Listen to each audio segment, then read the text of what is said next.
Bismillah. Assalamualaikum warahmatullahi wabarakatuh.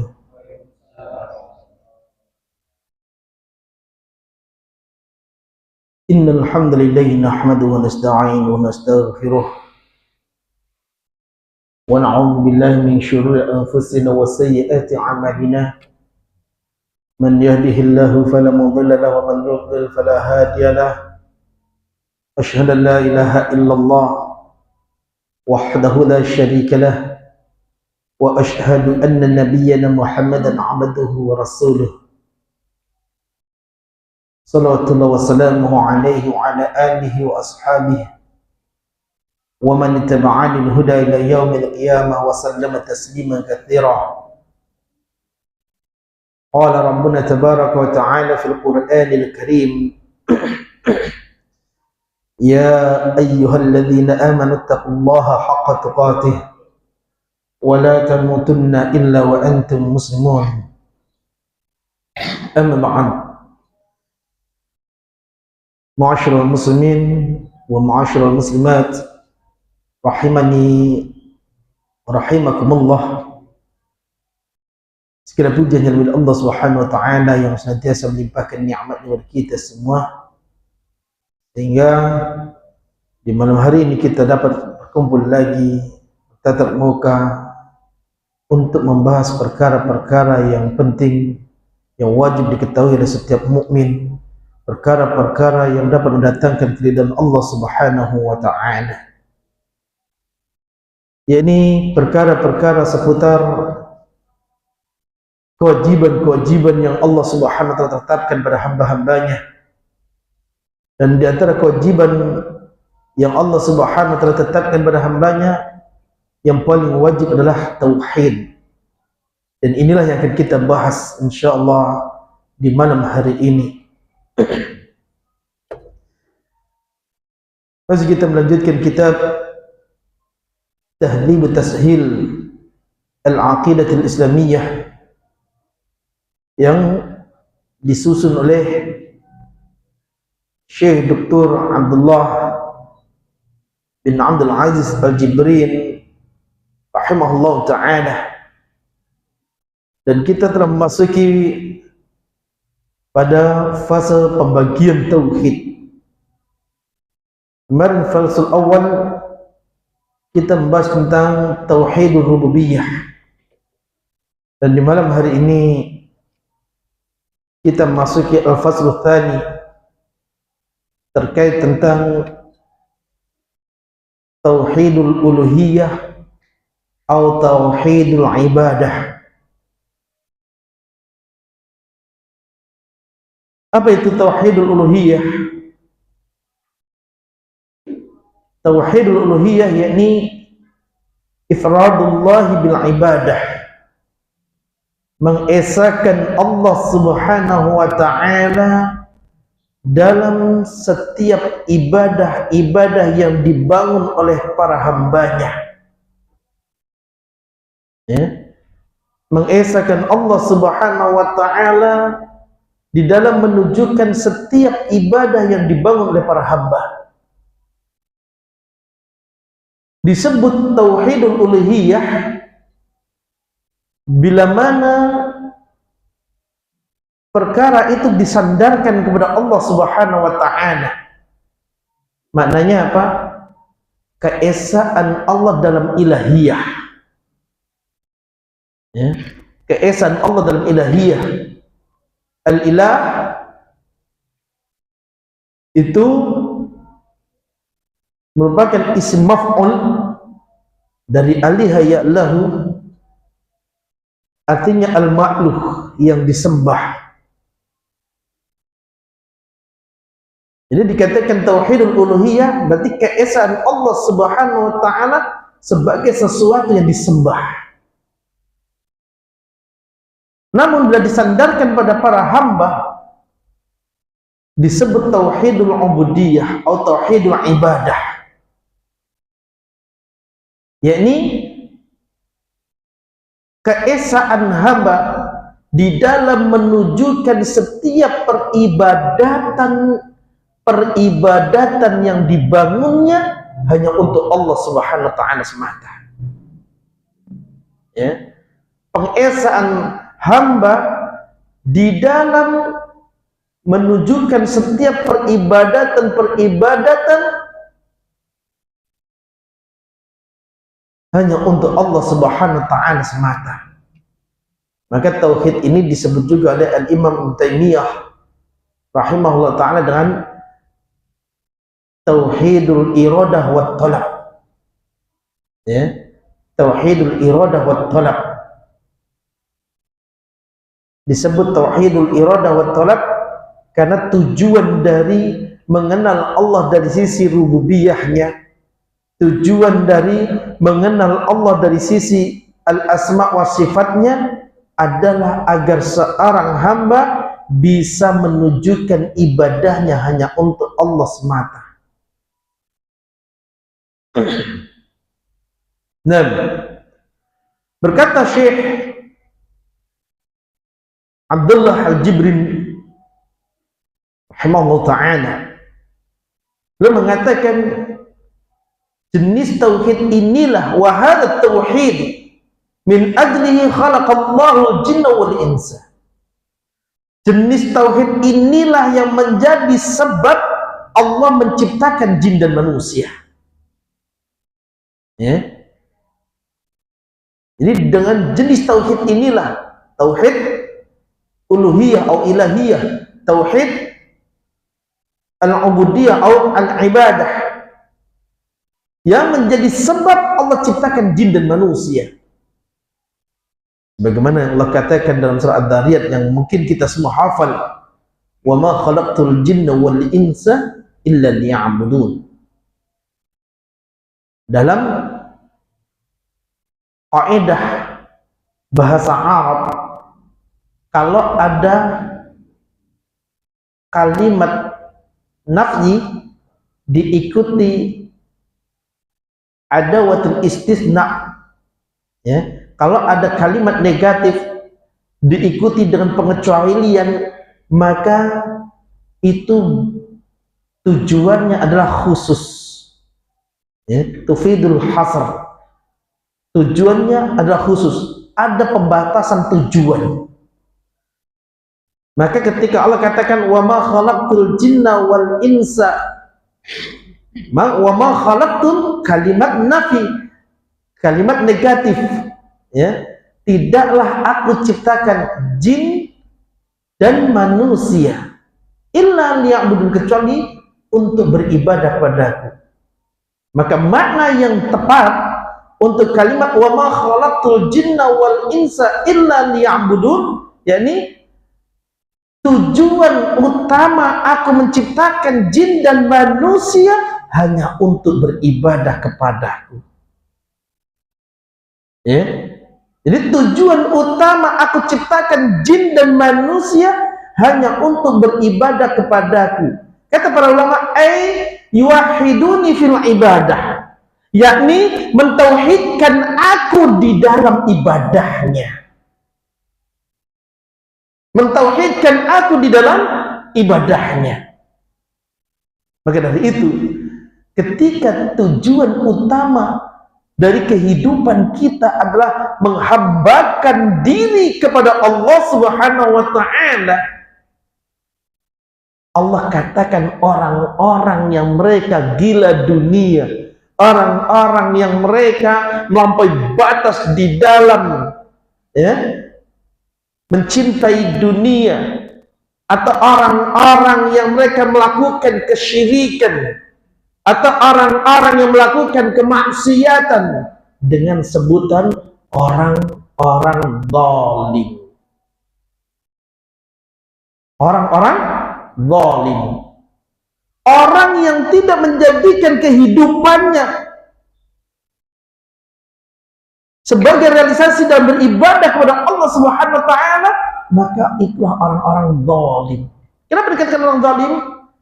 Tidak menempatkan sesuatu pada tempatnya. Nah, kenapa Allah katakan setiap pelaku maksiat sebagai orang zalim? Kenapa orang yang melakukan kesyirikan kepada Allah SWT dikatakan orang zalim? Kenapa orang yang mencintai dunia berlebihan dikatakan orang zalim? Karena mereka menempatkan sesuatu tidak pada tempatnya. Apa itu? Ketika tujuan utama seorang hamba diciptakan adalah untuk beribadah kepada Allah, namun nyatanya dia berpaling kepada selain Allah Subhanahu wa taala. Paham enggak? Jadi kenapa Allah katakan dia orang zalim? Karena dia tidak menempatkan hidupnya pada tempatnya. Ini dia. Nih. Demikian juga kata Syekh Abdullah bin Jibril rahimahullah ta'ala, wa min ajlihi arsalallahu rusula wa anzalal kutub. Dengan sebab tauhid inilah Allah utus para rasulnya. Dengan sebab tauhid inilah Allah turunkan kitab-kitabnya. Apa tujuan Allah utus para rasul? Apa tujuan Allah turunkan kitab-kitab? Di antaranya Al-Quran, untuk menjelaskan pada manusia, untuk menjelaskan pada para hamba, hidupmu itu untuk beribadah kepada Allah Subhanahu wa taala. Hidupmu itu hanya untuk beribadah kepada Allah Subhanahu wa taala. Sehingga apa? Apapun yang kau lakukan, apapun yang engkau kerjakan, apapun yang kau ucapkan, hisablah apakah semua itu bisa dinilai sebagai ibadah. Paham gak? Jadi apa itu ibadah? Maka kita perlu tahu apa itu ibadah.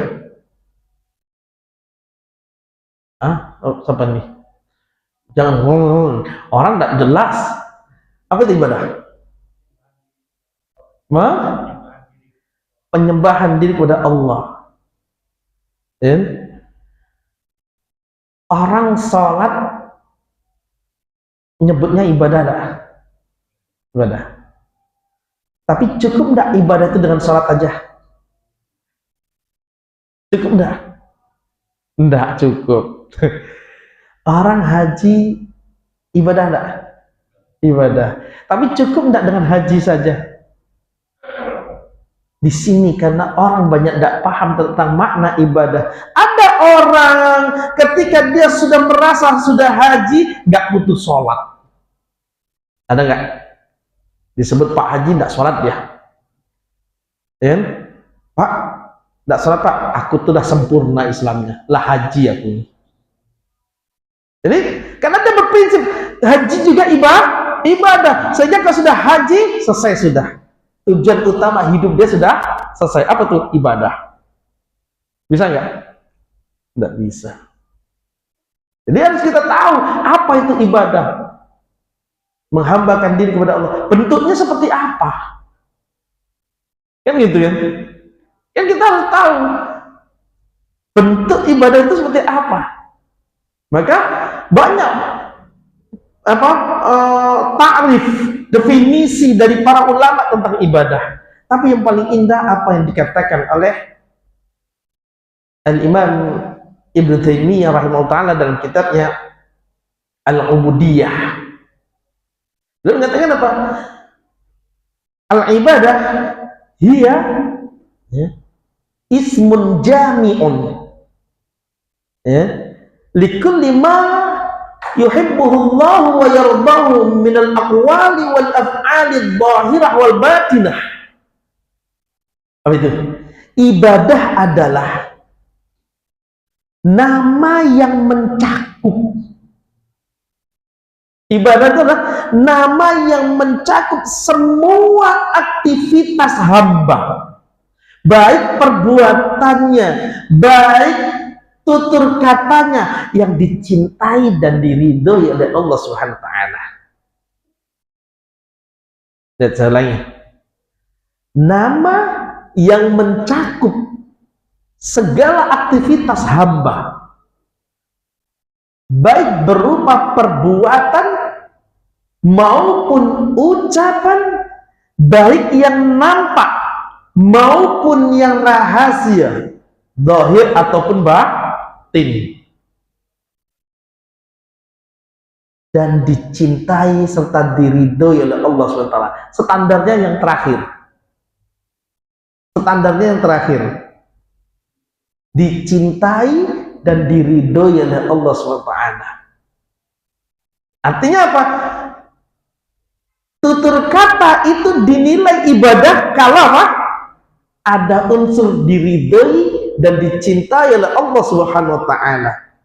Perbuatan itu dikatakan ibadah kalau ada unsur apa? Diridhoi dan dicintai oleh Allah Subhanahu wa taala.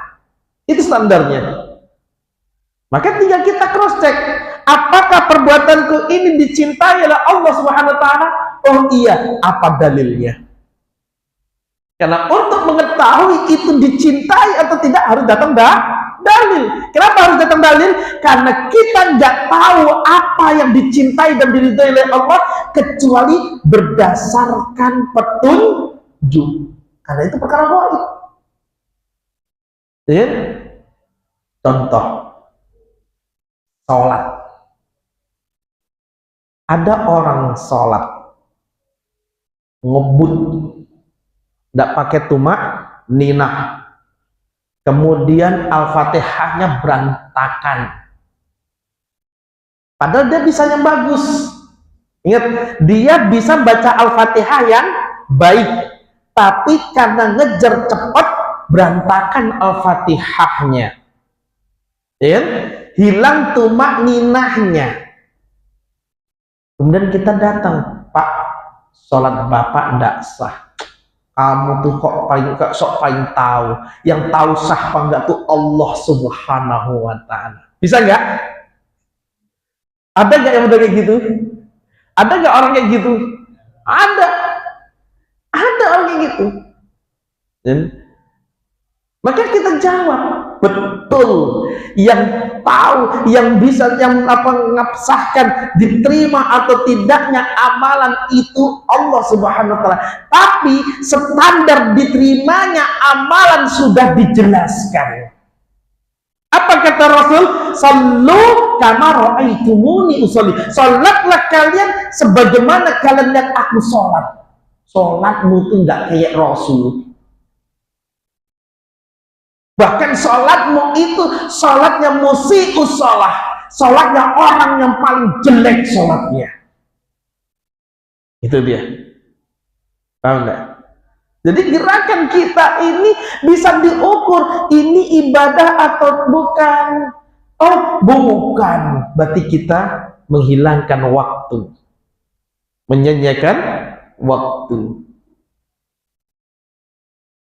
Maka di sini menunjukkan waktu bagi seorang mukmin adalah bekal utama di dalam beribadah kepada Allah SWT. Waktu bagi seorang mukmin itu modal.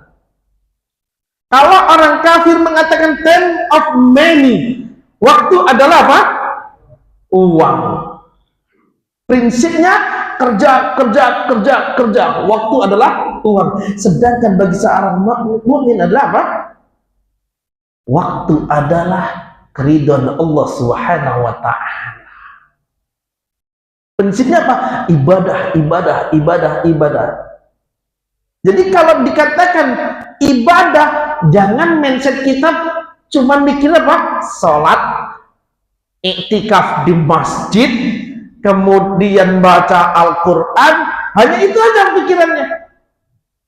Ustaz, kalau hidup ini cuma nak ibadah, Ustaz, kelaparan anak istri Ustaz. Nah ini masalah dalam berpikir. Ini masalah dalam berpikir. Sekarang saya tanya, memberikan nafkah kepada keluarga, ibadah bukan? Ibadah. Berarti bekerja keluarnya seorang suami, keluarnya seorang pemimpin keluarga dari rumahnya dalam rangka mencari rizki yang telah Allah tetapkan untuk dia bawa pulang sebagai nafkah bagi keluarganya adalah ibadah. Setiap langkahnya dinilai ibadah. Maka pentingnya niat.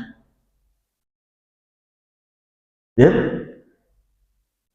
Nah, kalau orang pikirannya pendek, waduh, hidup kok cuma isinya ibadah. Kata Allah, wa ma khalaqtul jinna wal insa illa liya'budun. Tidaklah kuciptakan jin dan manusia kecuali hanya untuk beribadah kepadaku. Terus kapan kerjanya? Wah, kebun lokak nih. Apa namanya, jadi hutan lagi. Apa? Lagi terbas, ingat ibadah.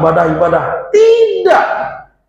Bahkan kita merawat kebun yang kita miliki bagian daripada ibadah. Kenapa? Bentuk syukur terhadap nikmat Allah Subhanahu wa Ta'ala.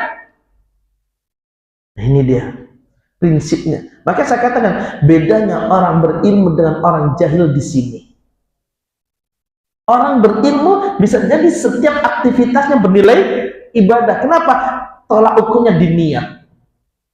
Sedangkan orang jahil bisa jadi setiap usahanya sia-sia. Kenapa? Bisa jadi dia melakukan sesuatu hanya berdasarkan hawa nafsu. Paham enggak? Bisa dipahami enggak? Ini pentingnya kita mengenal tauhid uluhiyah. Ya. Dan untuk inilah Allah utus Rasulnya yang mulia, ya, para Rasul dari Nuh alaihissalam sampai Muhammad alaihi salatu wassalam. Wa alaihi wassalatu wassalam. Untuk apa? Untuk menjelaskan perkara-perkara yang diridhoi oleh Allah Subhanahu wa Ta'ala. Untuk menjelaskan perkara-perkara yang dicintai oleh Allah Subhanahu wa Ta'ala, agar tidak lupa Allah turunkan kitab-kitabnya. Dan kita yang umat akhir zaman, Allah turunkan Al-Quran sebagai pamungkas semua kitab.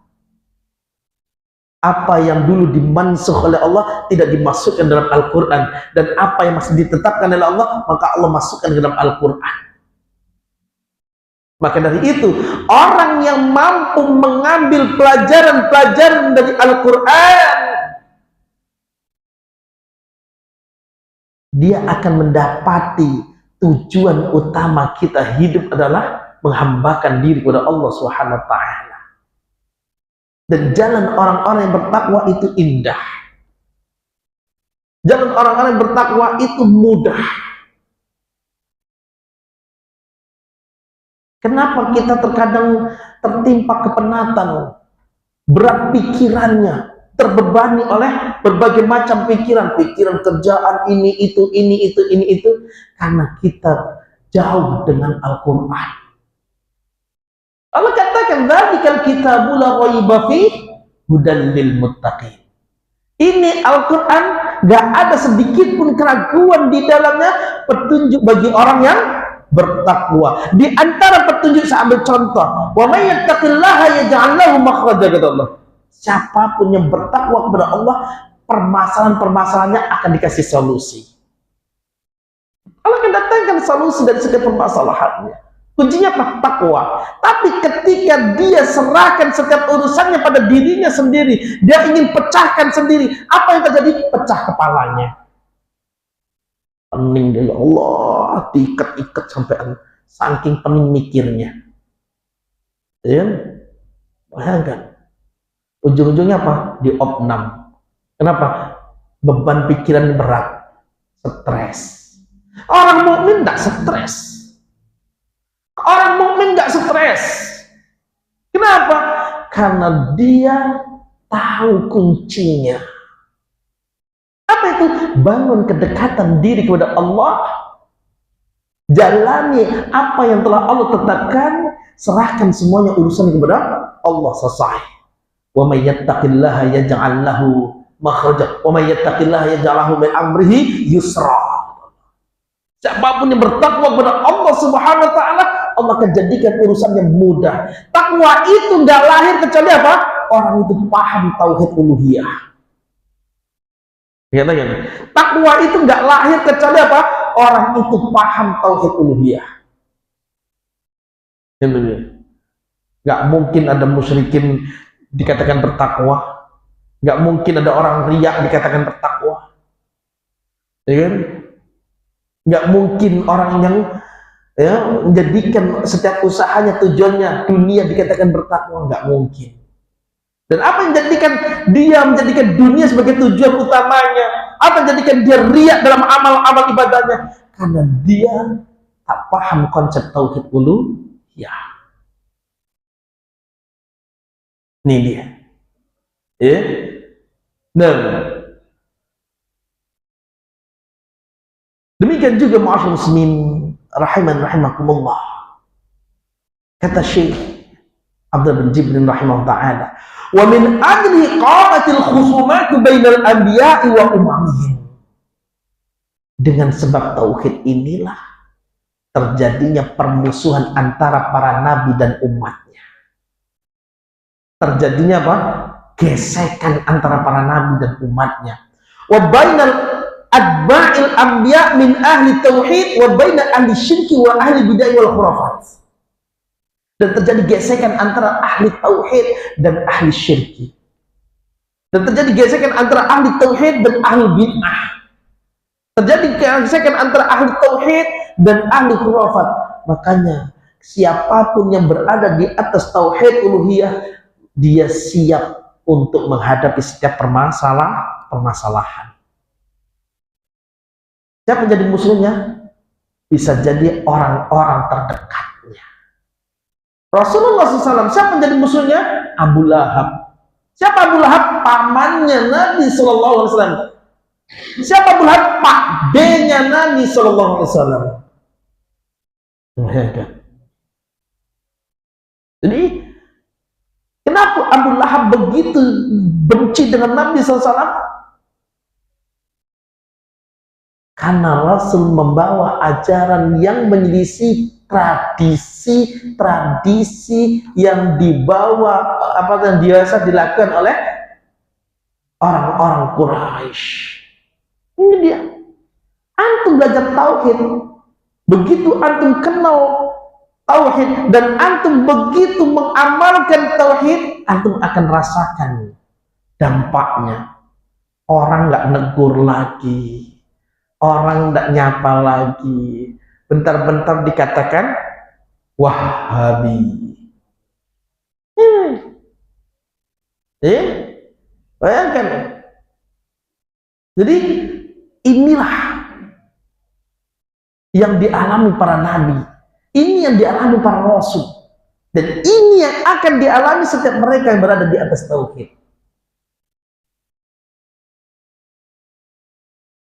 Pokok permasalahannya di mana? Antum nggak lagi mengindahkan tradisi-tradisi nenek moyang, apalagi prinsip hidupnya di mana bumi dipijak, di situ langit dijunjung. Itu dalil. Apalagi prinsip masyarakatnya berpatokan pada di mana bumi dipijak, di situ langit dijunjung. Pasti antum ketika menegakkan tauhid, antum dimusuhi orang. Maka saya sampaikan, ketika antum merasakan itu, maka pendahulu kalian telah merasakannya. Para rasul telah merasakannya, para nabi telah merasakannya, orang-orang saleh dahulu pun telah merasakannya. Kalau kita merasakan, itu sunnatullah. Itu sudah menjadi ketentuan yang telah Allah tetapkan. Ya. Maka kata Nabi SAW, wa min ajli, dengan sebab tauhid uluhiyah ini, ingat, bukan tauhid rububiyah, bukan tauhid asma wa sifat, wa min ajli, dengan sebab tauhid uluhiyah, apa? Jumlidat sayuful jihad fisabilillah, dihunuskanlah pedang-pedang jihad di jalan Allah. Ya.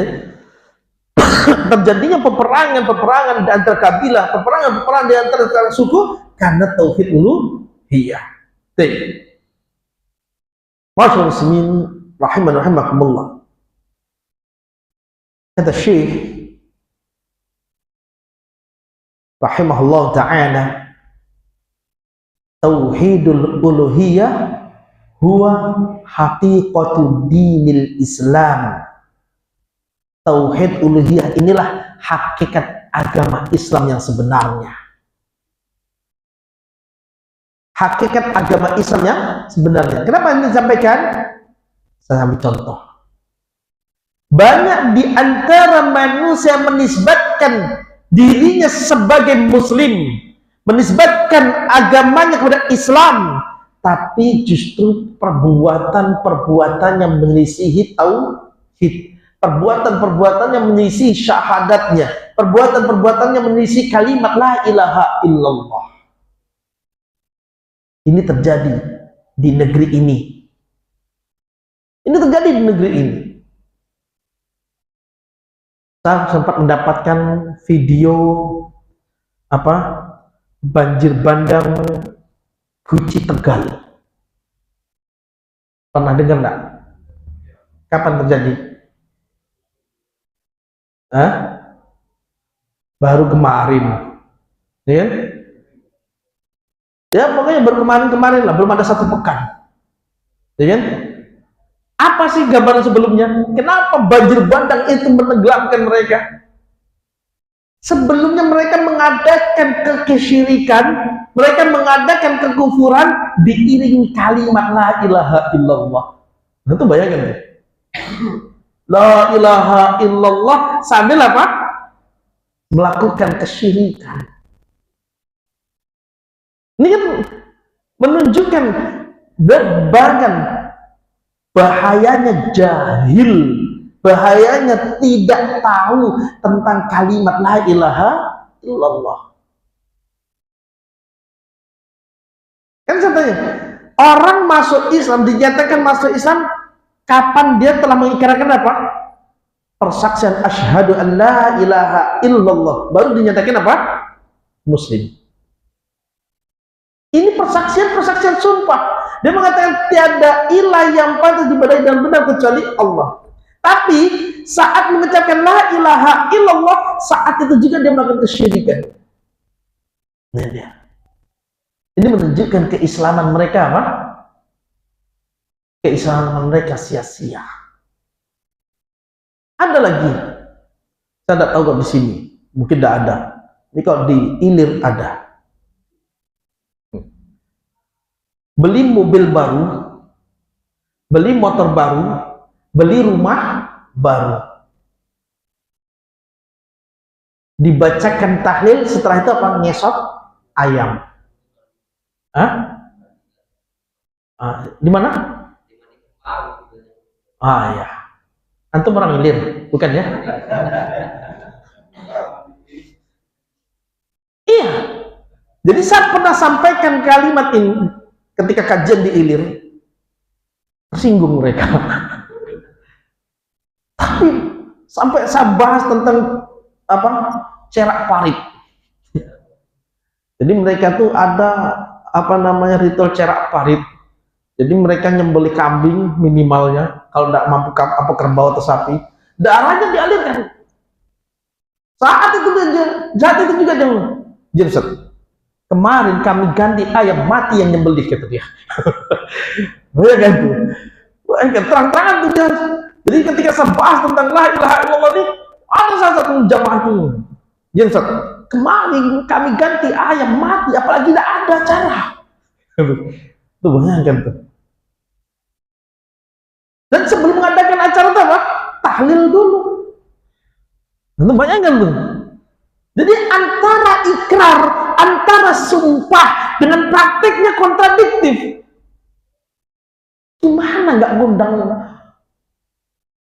kemurkaan Allah Subhanahu wa taala? Maka kata Syekh, bal huwa haqiqatu din, di saat ini tauhid ini nih, tauhid yang menjadi hakikat dari agama Islam itu sendiri. Dan dia mengandung seluruh jenis-jenis tauhid. Kenapa kenapa para ulama mengenalkan pada kita tauhid rububiyah? Kenapa Allah Subhanahu wa taala mengenalkan tentang kehebatan perbuatan-perbuatannya? Mengapa Allah mengenalkan kepada kita tentang ketinggian nama dan sifat-sifatnya? Tujuannya satu, agar kita menjadikan dia sebagai satu-satunya sesembahan. Allah sebutkan dia pencipta langit, Dia pencipta bumi, dan mata kita melihat makhluk yang begitu besar apa? Langit. Sekarang saya tanya, bumi ini yang kita pijak besar atau kecil? Pernah kita ketemu ujungnya? Nggak pernah. Yang jadi pertanyaan, mana besar bumi sama matahari?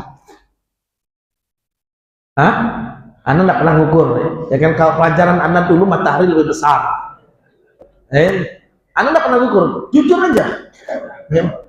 Anda nggak pernah ngukur. Cuman kalau menurut pelajaran tata surya dulu, waktu pelajaran IPA, itu matahari lebih besar. Ya kan? Yang jadi pertanyaan, mana lebih besar, matahari atau langit? Langit, jelas. Matahari berjalan dari ufuk ke ufuk, ya kan? Atau bisa bayangkan, Allah katakan dialah pencipta langit, dialah pencipta bumi. Tujuannya apa? Agar kita menjadikan dia sebagai salah satu sesembahan. Tuhan-Tuhan yang lain itu kecil, Tuhan-Tuhan yang lain itu remeh. Kalau kamu sudah mengenal siapa pencipta langit, kalau kamu sudah mengenal siapa pencipta bumi, kalau kamu sudah mengenal siapa pencipta matahari, kok bisa kamu menyembah selain Allah Subhanahu wa Ta'ala? Kan aneh. Kok bisa kamu tujukan ibadahmu pada selain Allah Subhanahu wa Ta'ala? Kan aneh. Kok bisa kamu tujukan ibadahmu pada manusia? Kan aneh. Ada nggak orang ibadah karena manusia? Ada. Bayangkan, dia sudah tahu Allah pencipta manusia. Kenapa dia menyembah manusia, tidak menyembah penciptanya? Lihat, ketika orang riya di dalam beribadah, hakikatnya dia sedang beribadah kepada siapa? Manusia. Jadi kalau kita beribadah diiringi dengan riya, maka sejatinya kita sedang beribadah pada manusia, padahal kita tahu Allah pencipta manusia yang lebih pantas untuk kita ibadahi. Itu dia. Wassalamualaikum warahmatullahi rahiman rahimakumullah.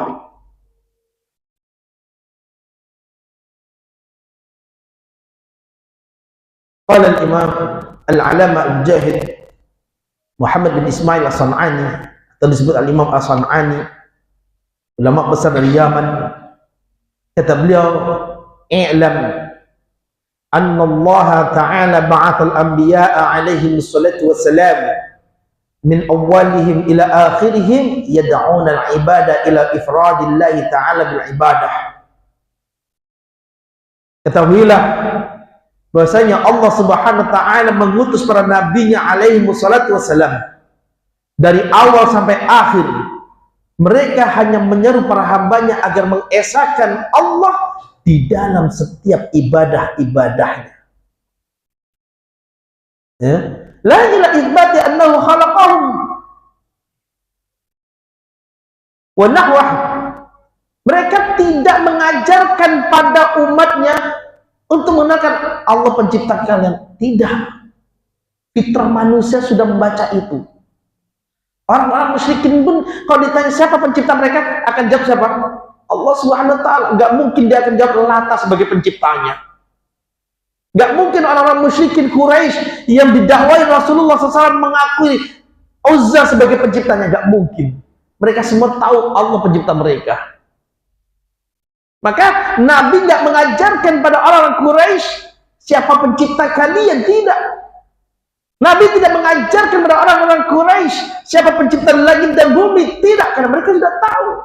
Tapi Nabi SAW mengajarkan kepada mereka agar mereka menjadikan setiap ibadah mereka hanya untuk pencipta langit dan bumi. Bukan untuk Lata, bukan untuk Uzza. Maka dari itu, Masyaallah muslimin rahiman rahimakumullah, kalau di zaman sekarang ada orang mengatakan la ilaha illallah dengan tidak ada pencipta kecuali Allah, maka lebih cerdas orang-orang Quraisy. Ada nggak? di antara kaum muslimin yang menjelaskan atau menerjemahkan la ilaha illallah, tidak ada pencipta kecuali Allah? Ada nggak di antara kaum muslimin yang menjelaskan tidak ada pemberi rezeki kecuali Allah? Kalau seandainya mana la ilaha illallah, tidak ada pencipta, tidak ada pemberi rezeki kecuali Allah, orang musyrikin muwahhid dia. Orang-orang Quraisy itu orang-orang yang bertauhid, tapi nyatanya Allah perintahkan Nabi untuk mendakwai mereka. Nyatanya Allah perintahkan Nabi untuk memerangi mereka. Maka kalau ada seorang mukmin, ada kaum muslimin ditanya apa makna la ilaha illallah, tidak ada pencipta kecuali Allah, maka dia benar-benar apa? Lari dari fitrahnya. Nah, ya, kaum muslimin rahimani rahimakumullah.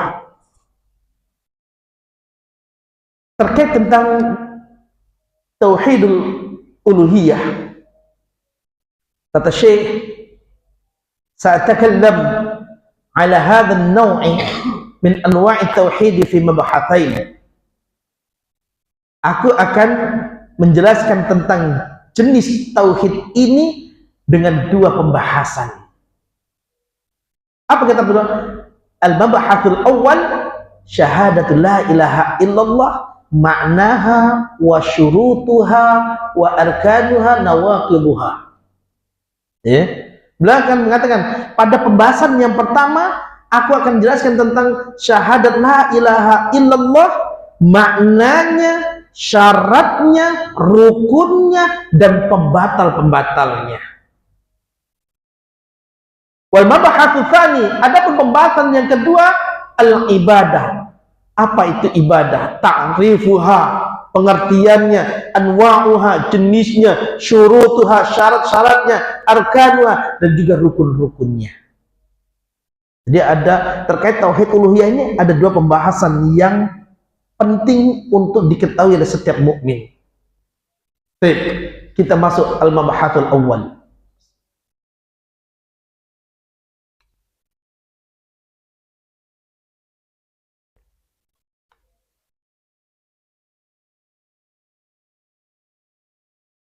Al-mabhathul awal, pada pembahasan yang pertama tentang syahadatu la ilaha illallah, tentang persaksian la ilaha illallah. Maka pada persaksian la ilaha illallah fihi matlaban, ada dua hal yang kita harus ketahui. Yang pertama, makna la ilaha illallah dan keistimewaannya.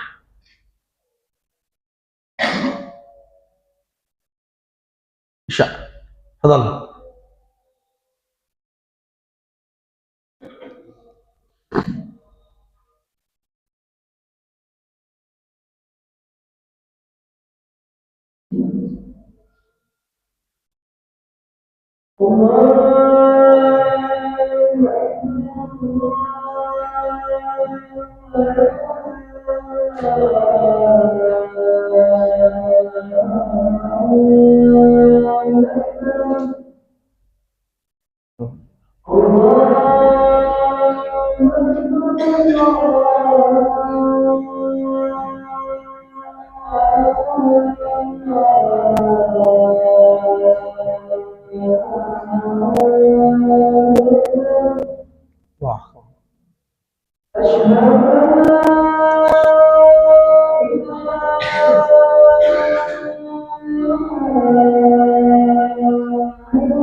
Asyhadu anna Muhammad.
La ilaha illallah.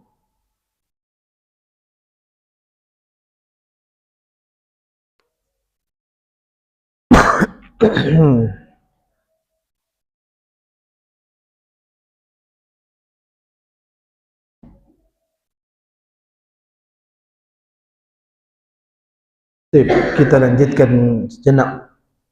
Masyaallah muslimin rahiman rahimakumullah. Yang pertama, kita kenali dulu maknanya. Dan ini perkara yang sangat penting karena banyak di antara kaum muslimin tak paham makna la ilaha illallah.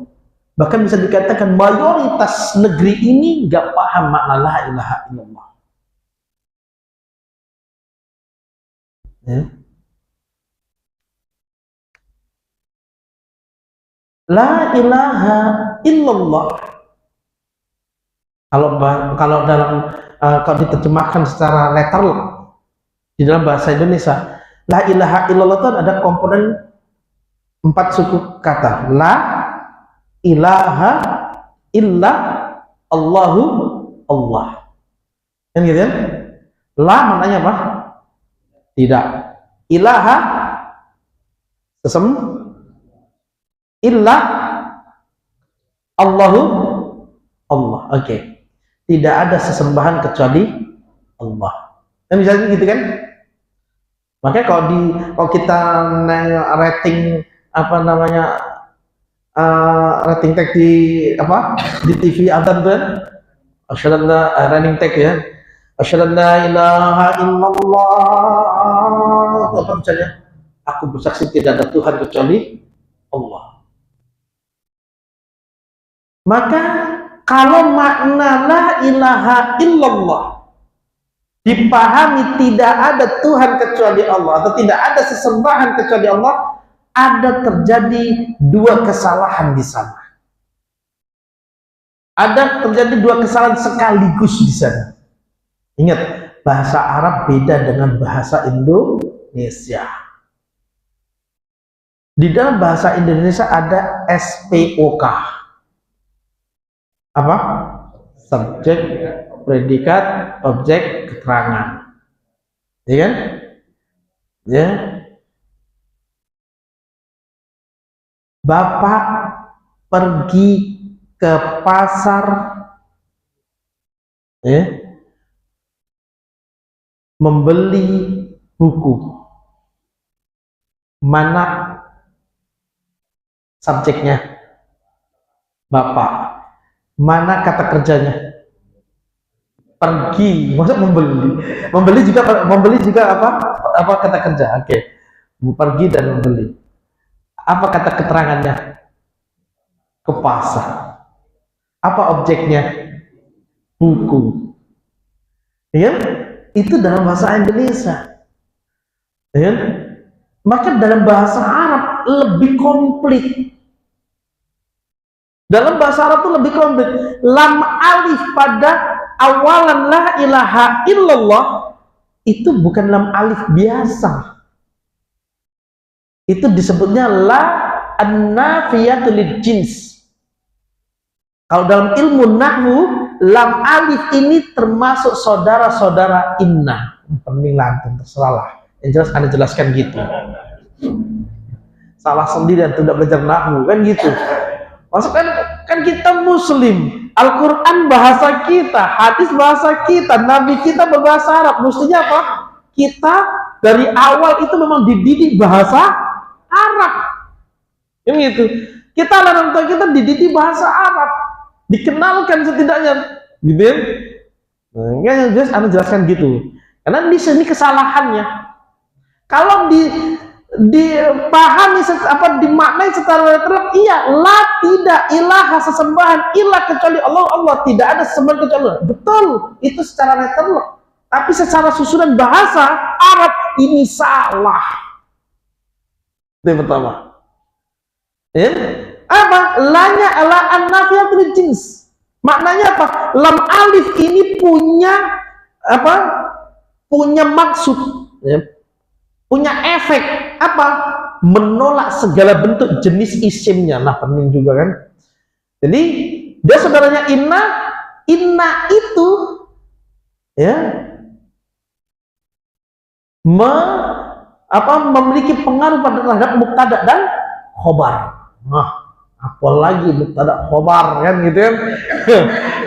Jadi dalam bahasa Arab, kata dasar bahasa Arab itu dari mubtada dan khobar. Setiap kalimat kata benda atau isim terletak di awal kalimat itu adalah mubtada. Khobar penyempurna makna mubtada.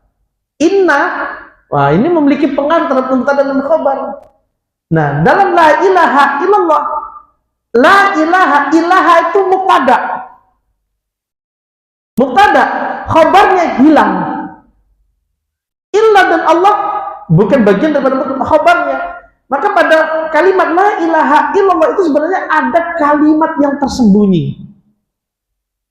Antum kalau baca Al-Quran, biasanya terjemahan itu ada dalam kurung. Ya.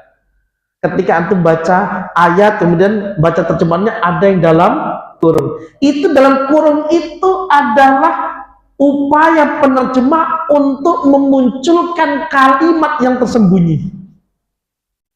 Dalam ayatnya nggak ada, dibaca pun nggak muncul, tapi di dalam menerjemahkan itu muncul. Ya? Sehingga dibuat dalam kurung untuk menunjukkan ini di dalam ayat nggak ada, tapi perlu diketahui ada kalimat yang tersembunyi di dalam ayat ini.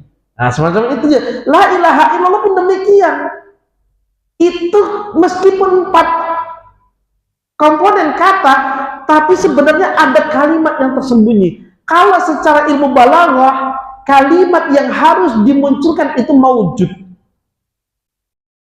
Ini soal bahasa.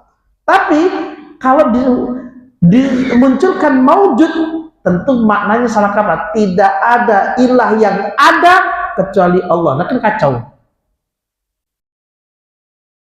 Maka para ulama memunculkan la ilaha haqqun illallah. Ada kalimat haqqun pada kalimat itu. La ilaha haqqun illallah. Dari mana haqqun ini didapat?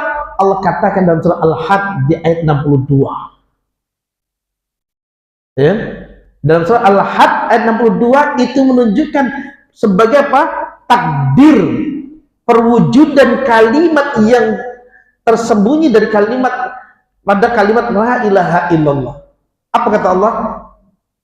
Dzalika bi annallaha huwal haq wa anna ma yad'una min dunihi wal batil.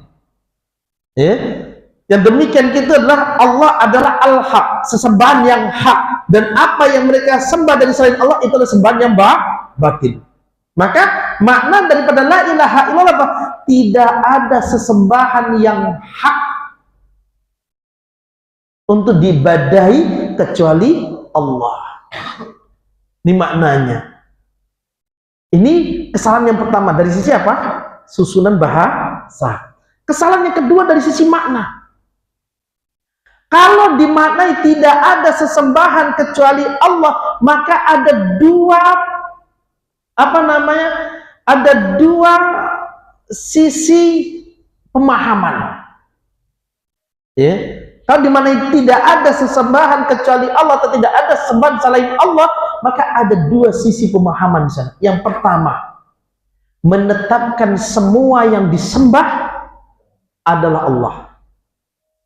Tidak ada yang disembah kecuali Allah. Makanya ketika dimahami tidak ada yang disembah kecuali Allah, muncullah Nurkholis Majid. Pernah dengar namanya? Yang tahu, yang tua-tua, yang nggak tua-tua nggak tahu. Siapa tahu Nurkholis Majid nggak? Nggak? Pernah dengar? Siapa? Pernah dengar? Nggak pernah dengar. Gurunya Anies Baswedan. Oh, guru Bapak juga. Oh, bukan di Paramadina bukan? Oh. Ya. Jadi Nurkholis Majid. Ya. Pernah dengar? Ya. Jadi dia termasuk orang yang gencar untuk apa? Menanamkan pemahaman pluralisme agama di negeri ini. Salah satu tokoh liberal, dialah yang menulis kitab fikih lintas agama. Di dalam kitab fikih lintas agama yang ditulisnya, Nurkholis Majid memahami la ilaha illallah dengan apa? Tidak ada Tuhan kecuali Tuhan. Apa nih antum? Tidak ada Tuhan kecuali Tuhan. Apa nih antum kira-kira? Ketika ditanya, kok bisa tidak ada Tuhan kecuali Tuhan? Maka dia tanya, siapa Allah? Tuhan. Nah, berarti tidak ada Tuhan kecuali Tuhan. Dan bagaimana dia pandai memelintir satu kalimat. Tapi tujuannya untuk merusak cara berpikir jernih manusia. Jadi, dengan konsep itu, tidak ada Tuhan kecuali Tuhan, berarti apapun yang disembah manusia itu merupakan implementasi dari Tuhan. Sehingga jangan disalahkan. Orang nak nyembah salib, anggaplah itu Allah. Orang nak nyembah sapi, anggaplah itu Allah. Itu bahasa dia. Paham? Sehingga makna la ilaha illallah dimaknai dan tidak ada sesembahan kecuali Allah, maka semua yang disembah oleh manusia, baik Allah ataupun selainnya, itu dianggap sebagai Allah. Ini pemahaman yang pertama. Paham? Pemahaman yang kedua, tidak ada sesembahan kecuali Allah. Artinya apa? Dia menolak Tuhan-Tuhan yang lain. Ketika dia menyembah itu, dia anggap itu bukan Tuhan kok. Ketika dia menyembah itu dianggap dengan Tuhan. Yang namanya Tuhan itu cuma Allah. Anda itu cuma ini sebagai wakil. Ini sebagai apa? Perantara. Paham? Ini makna yang kedua. Dia menolak Tuhan, menolak semua jenis Tuhan. Yang Tuhan itu hanya Allah. Dan ini juga sama. Allah mengatakan apa? Dalam surah Al-Hajj 62, "Dzalika bi annallaha huwal haq wa anna ma yad'una min dunihi wal batil." Di sini Allah mengatakan ada ilah yang hak, ada ilah yang batil. Allah sebagai ilah yang hak, yang lainnya itu ilah yang batil. Dan Allah melarang kita menyembah ilah yang batil. Kita tidak mengingkari. Maka dengan makna la ma'budu bihaqqin illallah atau la ilaha haqqun illallah, maka dia membuat pemahaman tidak ada yang pantas diibadai dengan benar kecuali hanya Allah Subhanahu wa taala. Ini dia. Nah, namun pada prakteknya, ini contoh kenyataan, itu orang yang nyembelih ayam untuk apa? Untuk kendaraan, nyembelih ayam yang darahnya dialirkan ke rumah baru ditempati. Dia menganggap Tuhannya siapa? Dia yang dia anggap Tuhannya siapa? Allah Subhanahu wa taala. Tapi dia menyembah pada selain Allah. Paham enggak? Meski dia beranggapan aku nggak sudah beribadah dengannya kok. Tuhanku tuh Allah. Tapi ini sudah tradisi kami kayak gini. Itu dia. Paham? Baik. Sampai sini ada pertanyaan? Ini enggak tanya ini paham atau enggak paham? Ini pening juga.